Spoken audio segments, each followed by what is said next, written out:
ये हर महीने आता है।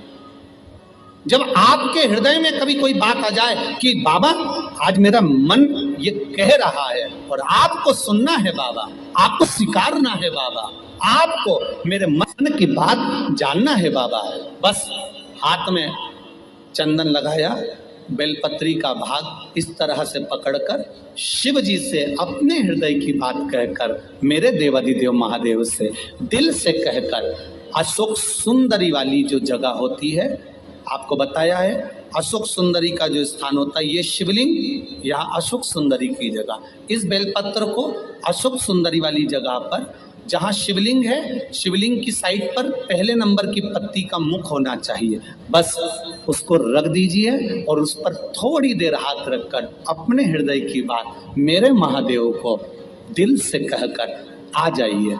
अगली सोमवार की अष्टमी या अगला प्रदोष या अगली शिवरात्रि जब आती है, मेरा महादेव आपकी मनोकामना का भाव पूर्ण करता है। ये शिव तत्व है। एक बात अपने जीवन में उतार कर रखिएगा, सोमवार की अष्टमी, शिवरात्रि या सोमवार, प्रदोष, बन सके तुम्हारे पास में शिवालय हो या बेलपत्री का वृक्ष हो, वहां दीप दान अवश्य करना चाहिए। अब एक बात का स्मरण आपको रहे थोड़ा सा, अगर किसी कामना के वश अगर हम दीप लगा रहे हैं या हमारे मन में कोई भाव उत्पन्न है और हम बाबा से कहना चाहते हैं कि बाबा मेरा ये कार्य है आप पूर्ण करिएगा, तो फिर शिव मंदिर में भी लंबी बाती का दीप आप प्रदोष या सोमवार की अष्टमी या सोमवार या आप शिवरात्रि को बाबा से निवेदन कर कर लगा सकते। हाँ, विशेष जब कोई एक बहुत बड़ी बात हो और आपके कार्य में कहीं अटकल हो रही हो, तो एक ही दीप में दो बाती, शिव और शक्ति, लंबी बाती बनाई, शिव और शक्ति के नाम से दो बाती एक साथ एक दीप में भी लगा सकते हैं। पर कब? जब विशेष कोई आपका कार्य हो और वो अटक रहा हो, विशेष कोई कार्य, और आप बाबा से प्रार्थना कर रहे हो, तो दो बाती का भी प्रयोग आप कर सकते हो। ऐसे शिव तत्व। शंकर भगवान को धतूरा कब चढ़ाना चाहिए उसका विशेष ध्यान रखें। जैसे शिवरात्रि है, प्रदोष है, या सोमवार है, या कोई विशेष आपका उत्सव है, तो आप शिव जी को धतूरा चढ़ा सकते हैं। या विशेष कोई बीमारी ऐसी लग गई है या विशेष कोई तकलीफ ऐसी हो गई है जिसका निवारण नहीं हो रहा, तो आप धतूरा चढ़ा सकते। धतूरा चढ़ाने का भी एक क्रम है। हल्दी में भिगोकर धतूरा चढ़ाया जाता है लक्ष्मी के लिए। चंदन में भिगोकर धतूरा चढ़ाया जाता है आयु की वृद्धि के लिए। अबीर एक सफेद कलर का बॉर्डर होता है। अबीर गुलाल जो होती है, गुलाल में अबीर डलता है, चमकदार, आपने देखा होगा अबीर। तो अबीर में धतूरा जो डुबोकर चढ़ाया जाता है, अबीर को लगाकर चढ़ाया जाता है, वो रोग मुक्ति का होता है। काय के लिए होता है वो? रोग मुक्ति। ओम श्री शिवाय नमस्तुभ्यम, ओम श्री शिवाय नमस्तुभ्यम, रोग की मुक्ति। धतूरे का भी एक स्मरण होता है महाराज। बहुत भारी रोग है, बीमारी लग गई है, डॉक्टर अपना काम कर रहे हैं, घर का व्यक्ति बहुत बीमार हालत में पड़ा हुआ है, तो बेलपत्री के वृक्ष के नीचे भी शिवलिंग का निर्माण कर कर एक धतूरा समर्पित करा जाता है, जिससे रोग से मुक्ति होती है। उसमें ना तो हल्दी लगाई जाती है, ना चंदन लगाया जाता है, ना अबीर लगाया जाता है, केवल धतूरा चढ़ाया जाता है। जिसके जीवन में हमेशा कांटे ही मिले हैं, बेटी बड़ी हुई तो घर में मायके में दुख देखा, और मायके से गई ससुराल में तो ससुराल में दुख देखा, ससुराल में भी दुख देखने के बाद में भी पति को बहुत कुछ काम खुलवाया, बहुत धंधे खुलवाए, नौकरी लगवाई, पर वो पति बार बार छोड़ कर आ गया, बार बार तकलीफ भोग रहा है, बार बार कष्ट भोग रहा है। फिर थोड़े दिन काम करता है, थोड़े दिन छूट जाता है, फिर व्यापार में बढ़ता है, फिर छूट जाता है, फिर कोई दुकान खुल गई, थोड़े दिन अच्छी चली, फिर वापस वहीं घर पर आकर बैठ गया। अर्थात उसके जीवन में वो शूलता चल रही है। तो बाबा देवाधिदेव महादेव कहते हैं, ये 3 घड़ी 3 पल 3 नक्षत्र 3 समय 3 दिन में जो शूल मुझे समर्पित करता है, उसके जीवन से मैं शूल हटा देता हूं। वो 3 दिन लिखे स्कंद पुराण में।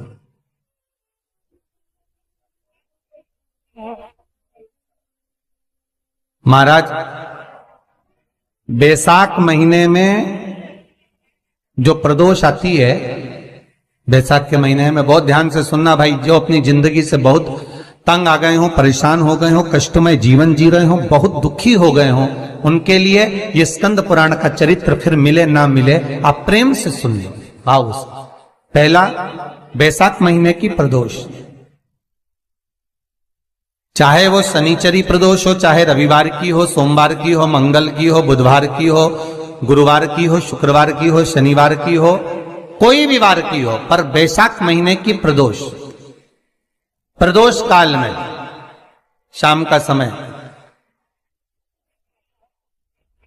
सूर्य डूब रहा हो, बस डूबा ही हो, और उस समय पर सूर्य के डूबन के तुरंत बाद बाबा को धतूरे के साथ में बेलपत्री ना चढ़ाते हुए बेलपत्री के वृक्ष के 7 कांटे बाबा के शिवलिंग पर समर्पित करे जाते हैं महाराज, अपनी जिंदगी में अड़चनों को हटाने के लिए। फिर आप जिस व्यापार में उतरे, जिस व्यवसाय में उतरे, जिस नौकरी में उतरे, आप दिल से करें, आपको तरक्की मिलेगी। आप हार नहीं सकते, नीचे नहीं आ सकते, उन्नति पर ही चढ़ेंगे। एक वैशाख मास की प्रदोष, दूसरा शिवरात्रि के दिन मध्याह्न का समय। महाराज, जो बड़ी शिवरात्रि होती है माघ की, बड़ी शिवरात्रि के अंतर्गत मध्याह्न का समय, दोपहर के ठीक 12 बजे, चाहे फिर वो कोई भी दिन हो महाराज, शिवरात्रि जिस दिन पड़ रही हो,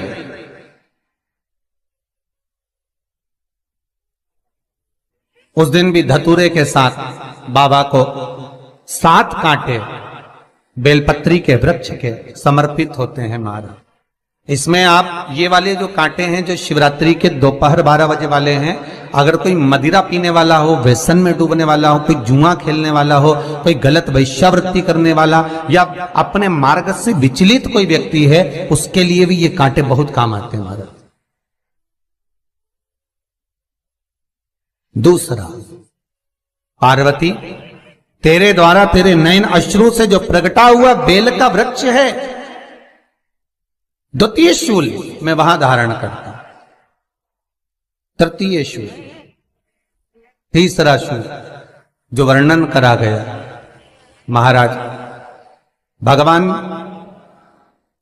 श्रावण के महीने में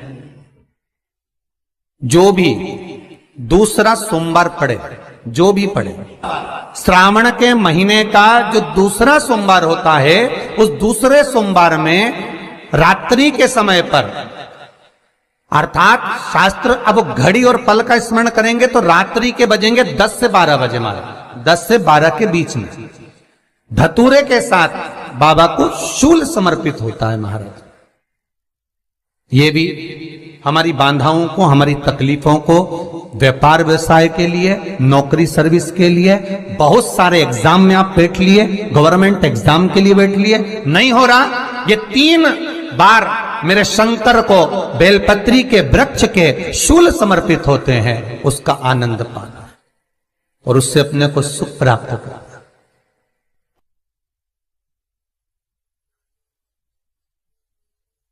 कि बाबा भोलेनाथ जी के नयन अश्रु से जो प्रकट हुआ वो रुद्राक्ष का पौधा है, माता पार्वती के नयन अश्रु से जो प्रकट हुआ वो बेलपत्री का पौधा है, और उमा और महेश,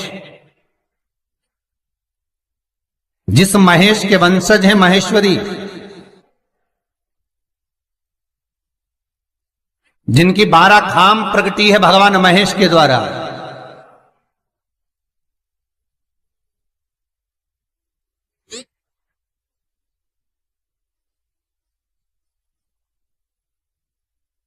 वो महेश और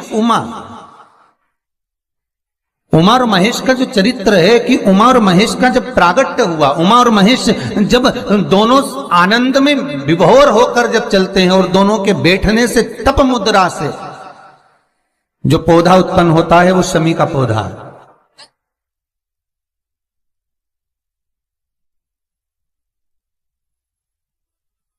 शमी का पौधा। तो एक बात ध्यान रखिए, शिव जी के द्वारा जो निर्मित हुआ उसमें कोई शूल नहीं है, उसमें कोई कांटे नहीं है। पार्वती के द्वारा जो निर्मित हुआ बेलपत्री का पौधा, उसमें कांटे हैं। और पार्वती के मिलन से भी जो उत्पन्न हुआ है शंकर के साथ में, उसमें भी कांटे हैं। शमी के पौधे में भी कांटे हैं, शमी के वृक्ष में भी कांटे हैं।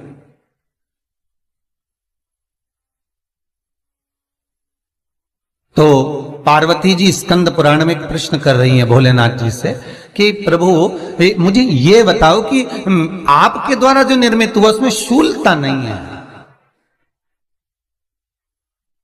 पर मेरे द्वारा जो निर्मित हुआ उसमें शूल क्यों आया है, उसमें कांटा क्यों आया है? थोड़ा सा माताओं, मेरी जीजियों, आपको थोड़ा बुरा तो लगेगा इस प्रसंग को सुनकर, पर लग जाए, पर आज कथा निकली है तो सुन लो है कि शिवजी जिस रुद्राक्ष को उत्पन्न कर रहे हैं उसमें शूलता नहीं है,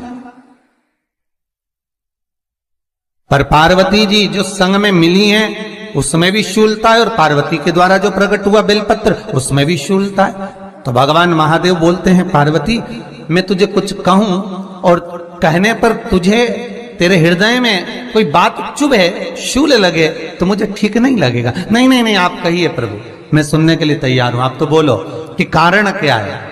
भगवान कहते हैं, पार्वती बस अंतर इतना है, नारी का जो स्वभाव होता है, स्त्री का जो स्वभाव होता है, उसके हृदय में छोटी छोटी बात के शूल बहुत होते हैं।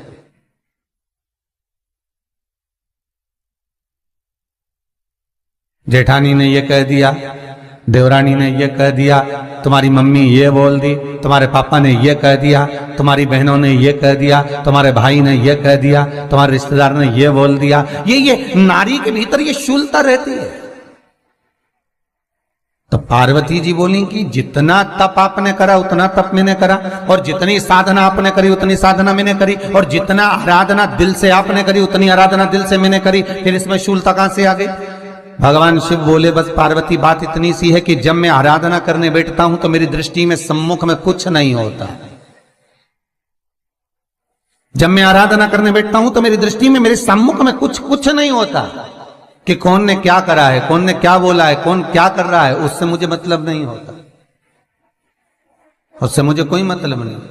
पर पार्वती जब तू आराधना करने भी बैठती है ना, तो तेरी चित्त वृत्ति में कहीं ना कहीं किसी ना किसी रूप में कोई शूल आ ही जाता है।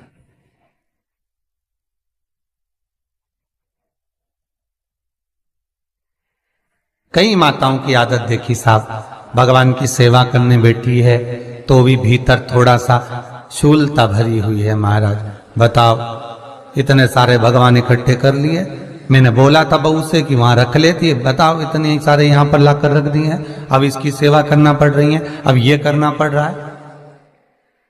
प्रसाद लेने के लिए रसोई घर में गई, भगवान का भोग लगाने के लिए, तो उसमें भी शूलता आ गई। इतने घंटों से मैं सामान ढूंढ रही, फ्रिज में मिल ही नहीं रहा, मैंने रख के गई थी, भगवान जाने कहां चले गए। भगवानों को वस्त्र पहना रही है तो शूलता है। अलमारी का ड्रॉज खोला, इसमें मैंने सामान रखा था, ना जाने भगवान का श्रृंगार कहां चले गया, कौन ने हाथ लगाया, फिर शूलता आ गई। भोजन करने बैठे तो शूलता है, कोई कार्य के लिए जा रहे हो तो शूलता है। अर्थात कहीं ना कहीं नारी के जीवन में शूलता बनी हुई है। और पार्वती, जब तुम भजन करो, तप करो, साधना करो, भक्ति करो, उसमें शूलता नहीं होना चाहिए।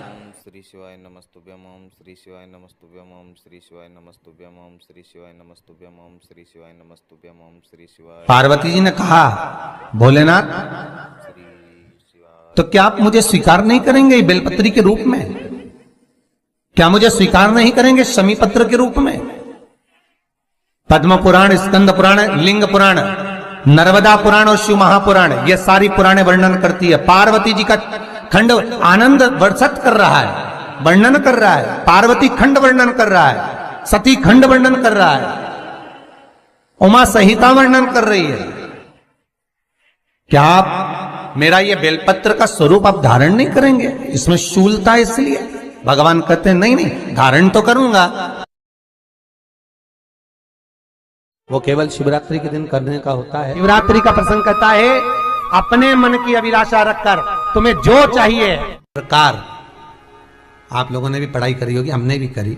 ऐसा रहता, उसमें नोक रहती है या पेंसिल उसमें भर देते हैं और उससे ऐसा पेज घुमा घुमा के उसको कस देते हैं। वो ऐसा रखते हैं,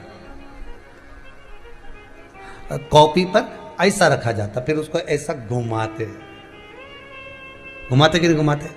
अरे बोलो तो, सबने करा है ना ऐसा घुमाए, वो घुमाते एक जैसा गोला बन जाता बिंदु। और जो नोक होती है ना वहाँ चुभी रहती है और वो एक ही जगह पे रहती है और घूमती जाती है। उसी तरह इस मन को, इस दिल को एक में लगा के रखो, बाकी की सब दुनिया में घूम के आ जाओ। दिल एक में लगा कर बैठ गए, चित्त एक में लगा कर बैठ गए तो सृष्टि में कहीं पर भी घूम कर आओगे, परमात्मा उस जगह पर हाजिर मिल जाएगा। पर स्थान मत छोड़ना, जगह चित्त वृत्ति ना छूटी जाए।